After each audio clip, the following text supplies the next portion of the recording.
I never thought a simple breakup could turn my life into a living nightmare. It all began when I received a chilling video message from my ex-girlfriend, Sarah.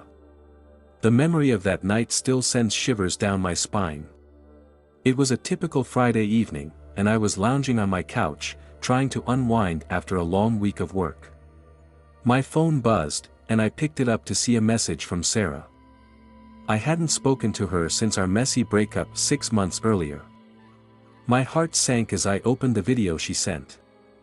In the dimly lit room on the screen, Sarah stood in nothing but her underwear. Her once bright eyes now held a sinister glint. She waved at the camera, a cold, vacant smile on her face. My heart pounded as I watched, unable to look away. But what happened next would haunt my dreams for years to come. Sarah's demeanor shifted drastically. In a chilling display, she produced a gleaming blade from behind her back. My eyes widened with disbelief as she brought the blade to her wrist and sliced through her flesh. Blood welled up, staining her fingers crimson. She waved her blood-soaked hand at the camera, a grotesque farewell. It was like a scene from a horror movie, something straight out of my worst nightmares. My hands trembled as I watched the video end abruptly.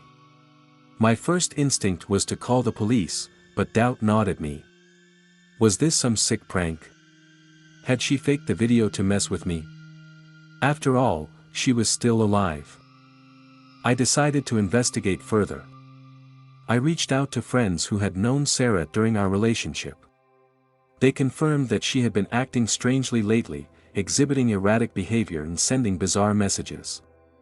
Something was deeply wrong with her, and I needed to find out what. My search led me to a series of unsettling real-life scenarios. Sarah had been seen lurking around my apartment building, often in the dead of night.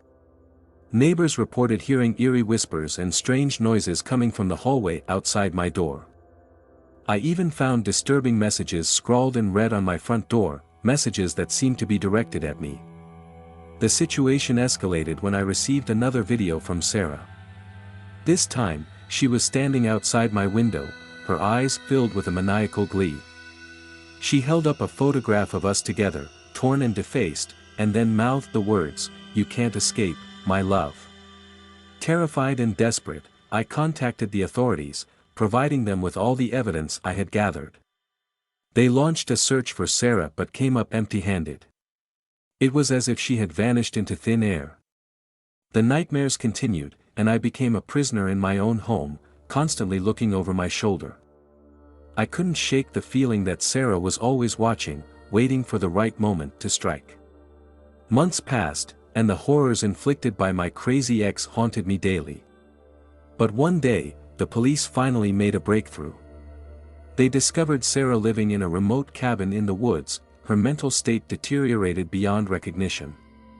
She was committed to a psychiatric facility, and the nightmare began to recede. Before we continue, please subscribe, like, comment, and share. My life took a dark and twisted turn when my ex-girlfriend became the star of my very own horror story.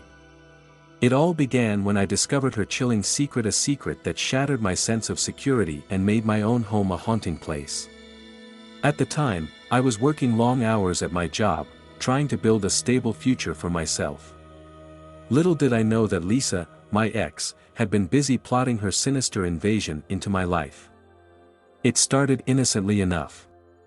I began noticing minor things out of place when I returned home after work. The scent of a different shampoo in my bathroom, an empty plate in the sink, and the unsettling feeling that someone had been in my house. I shrugged it off as my imagination playing tricks on me, but deep down, I couldn't shake the feeling that something was very wrong. Then, the strange occurrences escalated. I began to find my toiletries used and my food missing from the fridge.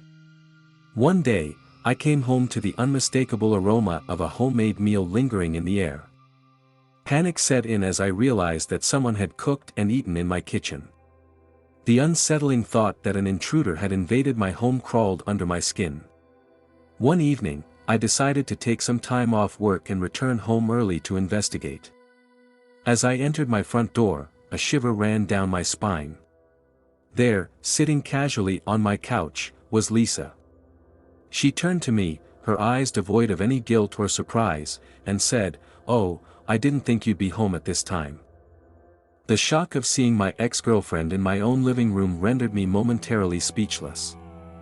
I demanded to know how she had entered my house, and her response sent chills down my spine. During our relationship, I had once lent her my keys in a moment of trust. Unbeknownst to me, she had made a copy of my key without my knowledge, granting her unrestricted access to my home. Anger, fear, and disbelief swirled within me as I realized the extent of her intrusion. She had been breaking into my house every day for about a month, showering in my bathroom, cooking in my kitchen, and watching TV on my couch before I returned home from work. It was like living in a nightmare, where the boundaries between my private life and her obsession had blurred into a terrifying reality.